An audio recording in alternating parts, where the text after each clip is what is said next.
Ligpit tayo guys. Ligpit tayo ng kapute. Kailangan nating tupiin kasi wala ng ulan. Tupiin natin ng maigi at wala ng ulan para i-safety na natin.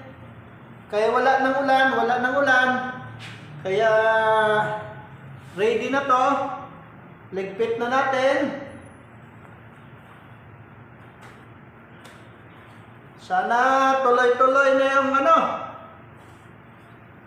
araw. Sana hindi na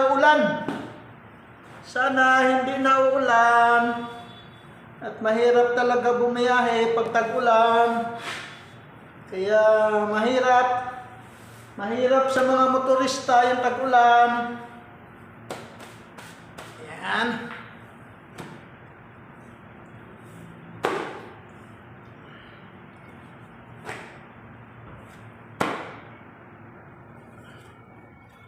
Okay, bye-bye.